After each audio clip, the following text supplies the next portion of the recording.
Hello, my fellow Barsoomians. I come to you with Lana of Gthl. Lana of Gthl.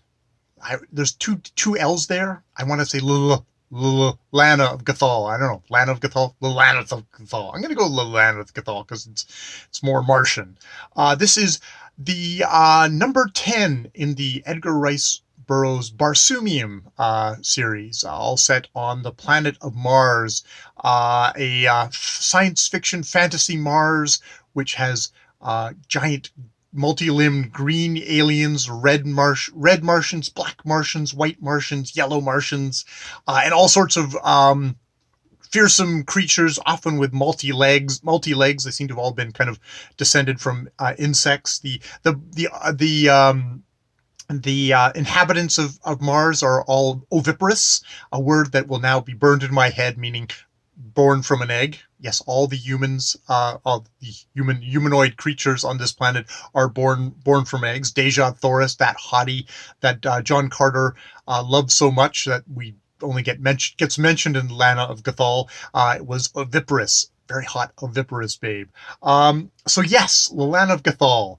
The final novel that was actually published in Edgar Rice Burroughs' final Barsoomian novel, he's a very prolific fellow, published in Edgar Rice Burroughs' lifetime. It's 4 stories that were published in 1941 in Amazing Stories, and they actually all kind of Lego set together to make one complete novel. They'll have that episodic feel to it, but to be honest, a lot of Edgar Rice Burroughs, all the other Barsoomian novels have pretty much that same kind of episodic. Tune in next week, kids, to find out what happens to John Carter as he goes through his amazing adventures. And actually, as is appropriate for what's maybe kind of my final run with Barsoom, this is a story that is focused on John Carter of Mars. John Carter, originally of Virginia, but now very firmly, as he reflects in this book, he's a Martian now. He's kind of left his thing behind. So, as with most of these things, opens in Hawaii. No, actually, we'll get back to that. The opener. There's always a little frame story for Barsoom novels where we have to kind of increase the believability by having a little frame story of how this story got beamed from Mars to Earth and how we're reading it here now in this thing. But the general actual story that kind of goes through this is John Carter's efforts after kind of just having a little wander because he likes to be alone. He has his solitude moments. After we get past that, it's basically about getting his granddaughter Lana of Gthl home again. As it starts out, he goes off for a bit of private time, gets enmeshed in a story with in the city of Hortz with these white Martians, not the Thermian white Martians, but these are actual. They don't have wigs or anything. These are actually, God, there's so much history, but yes, these white Martians, and finds this creepy dude underneath who's been hypnotizing people for thousands, millions of years, and it seems this hypnosis actually preserves them. And he finds in the chest coincidence, because Edgar Rice Burroughs is always all about the very efficient pulp vehicle of the coincidence. He happens to find his granddaughter Lana of Gthl, daughter of Terra of Helium and Gahan of Gthl, pops out of one of these chests saying like, "Oh, I was getting back home at Gthl. I was getting creeped on by this northern red Martian Jetic Hin Abtal, and I decided to leave. He came after me, killed all my people. I ended up here in this cavern. Just happened to be. Good luck that." But it's like, this is one I think I've come to embrace the coincidence in Edgar Rice Burroughs stories. It's like, this is how he crams these stories into like basically what are little novellas. But by using a coincidence, like, a modern author couldn't use a coincidence. Modern author would be like Brandon Sanderson. They would have to devote an entire 900-page tome to get you from the spots that Edgar Rice Burroughs just gleefully hops to. And there's a part of me that actually kind of enjoys that. Like, okay, look, this is all nonsense anyways. Let's just get a coincidence so we can chop out 900 pages and just sandwich it together. So yes, he finds his granddaughter in a chest. He finds a love interest for her as well, Pandan Chi, who immediately falls in love with Lalana, but Lalana plays hard to get and says, "Oh, you have to fight for me." It's like, "Oh, I battled off a bant," which is a gigantic multi-limbed tiger creature.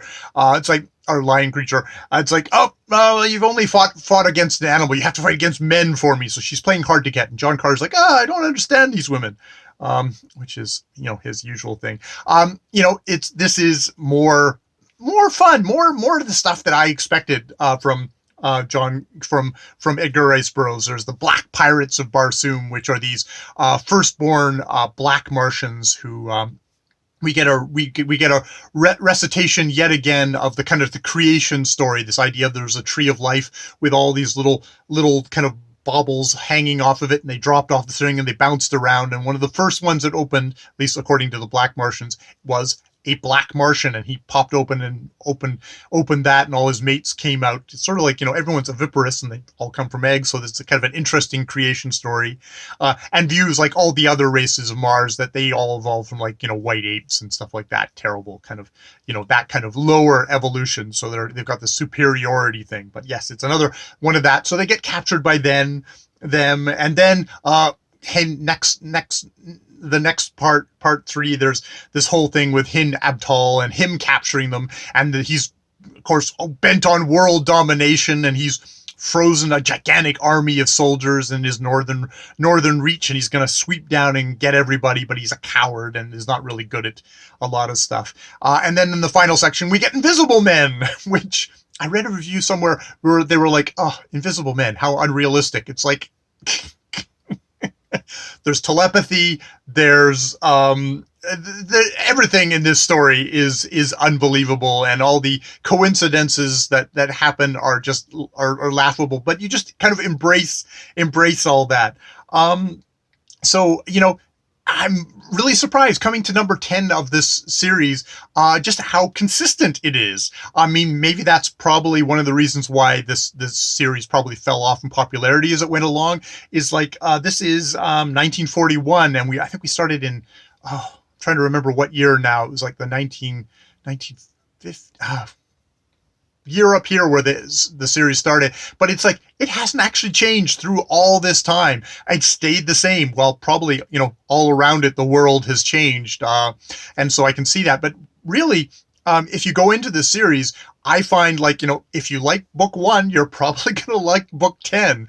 Well, as long as you don't get tired of the Princess in Perils, the amazing coincidences, the really kind of fun little kind of ideas. There are less kind of weird ideas in this book. There's no brain swapping. There's no there's no the atmosphere planets. We get a little bit of a recitation of kind of greatest hits on some of the stuff here, the Firstborn and the origin story and stuff like that. But still, the kind of the core kind of just adventure stuff is all still there. And I have to say, I kind of really enjoy this. And this is actually for me, because I was toying, like, oh, was I going to go on to the last little thing, number 11, which is John Carter of Mars, just for completion's sake. But I think this book actually made a good case for actually saying, hey, here's a good spot for you to stop. This book opens in Hawaii, where Edgar Rice Burroughs is, and he's visited again by John Carter of Mars, who, it's like Edgar Rice Burroughs is surprised, like, oh, I never expected to see you again. And, John Carter is like, well, I wanted to make the point of seeing you because you're the last of my Earth kin that actually, that he knew personally, and that, you're going to be dead soon, and there's, there won't be a reason for me to return. And Edgar Rice Burroughs says, oh, well, my children won't be frightened of you. You could return them. And John Carter goes, like, he kind of half promises, oh yeah, maybe I'll come back. Maybe I'll come back and stuff like that. But it's got that really kind of that thing of like, here's the creator, Edgar Rice Burroughs, meeting his creation, John Carter. And it's like, oh, here's our last meeting. This is like, I'm not going to be around. And indeed, as I said, this is the last published Barsoom novel that was the last book in the Barsoom series that was published in his lifetime. So it has kind of a nice kind of a like, here's one last story from my creation. It's like that my creation gave me. So it's I think I love that. There's even like within the story itself, there's at a point where John Carter is thinking about all the kind of the women in his life, of thinking of them all gathered together, of Deja, Thoris, Thuvia, Tara, and Lilana. It's like there's a kind of like a these are and his catharsis and his son and all the other kind of John Carter avatars actually that kind of got put in as other viewpoint characters. So it's got that kind of nice kind of close to it. And it's funny, there's an odd symmetry of, the first novel is called A Princess of Mars, and you expect, we're going to get lots about Deja Thoris, but Deja Thoris is more just like the object of desire for John Carter in that book. Whereas in Lilana of Mars, we get a little bit of Lilana of Mars at the beginning, and her being kind of, being, escaping Hin Abtal and kind of being smart and all that. But then,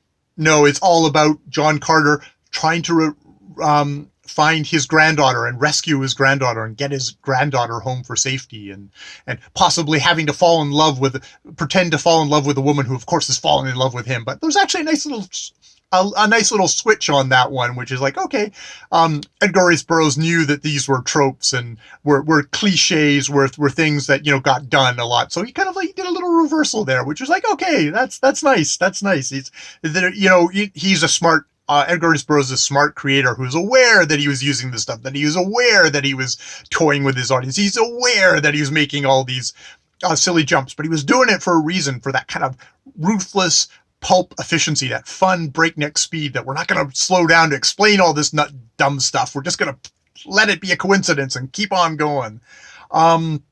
So yeah, this was the nice conclusion for me. For those curious, John Carter of Mars, the next in the series is 2 stories. One of those stories isn't even by Edgar Rice Burroughs; it's by his son.